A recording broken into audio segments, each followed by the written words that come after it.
Sa pagsibak ng Pelicans kay David Griffin sa season na ito mga idol, ay mayroon pang gagawing pagbabago itong si Joe Dumars na sa ngayon ay ang bagong in-charge na sa Pelicans. Malinaw ang mensahe ng Pelicans sa kanilang pagsibak kay Griffin na nais nila ng pagbabago at nais nilang mag-rebuild nakapalibot para kay Zion Williamson. Ngayon ang dalawang manalarong binabantayan ay itong kanilang mga players na sina Bruce Brown and Kelly Olynyk.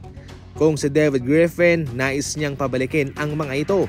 Si Bruce Brown ay isang solidong defender at mayaman sa playoff experience. Samantalang si Kelly Olynyk, hindi na masama ang ina-average. 10 points, 5 rebounds and 3 assists per game. Stretch big man at naipasok niya ang halos 39% natira niya sa 3-point line. Mayroon din siyang $13.4 million expiring contract na pwedeng gamitin ng Pelicans sa kanilang gagawing trade. Sa ngayon, nasa kay Joe Dumars na ang desisyon kung gusto niya bang panatilihin ang mga ito o ito ay kanyang papakawalan at kumuha ng mga panibagong manlalaro.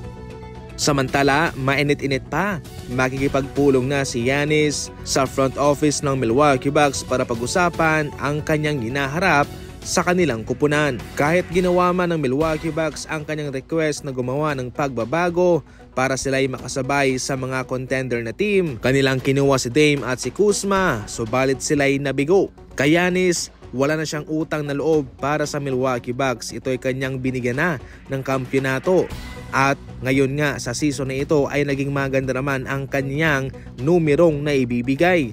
Subalit yung mga katulong niya ay walang masyadong solidong kontribusyon. Sa madaling salita, hindi niya nakasalanan kung hindi man sila nakalayo-layo sa kanilang kampanya sa season na ito. At kung pipiliin man niyang umalis na lamang sa Milwaukee, ay hindi rin naman siya masisisi ng Bucks sapagkat naging maganda naman ang kanyang kontribusyon para sa kanila. Mayroon na siyang pera at mayroon na siyang kampyonato. Ngayon, kung hindi na siya masaya ay pwede naman siyang pumunta sa ibang kupunan.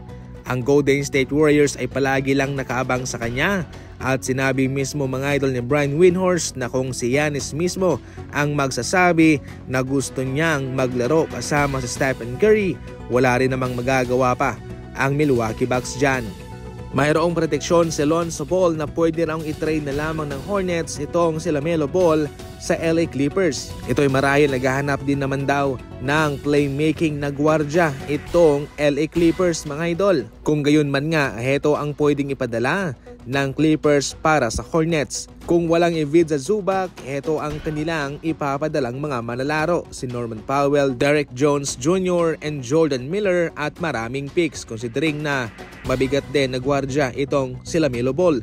Siya nag-average ng 25 points, 7 assists and 4.9 rebounds per game. Pero medyo risky po ito para kay LaMelo Ball dahil nga nandun na sina Kawhi Leonard and James Harden. Kay Kawhi Leonard pa lang ay mahihirapan na siyang makisama sapagkat siguradong mahihirapan siyang sumulo sa bola. Kung siya ay sanay na sa Hornets ay siya yung palaging nagtitimon ng bola, kung sa Clippers na ay mangangalahati po ito.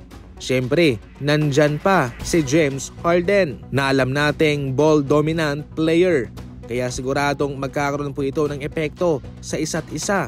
Magandang pakinggan, ngunit siguradong marami silang tatrabahuin sa kanilang chemistry at koneksyon.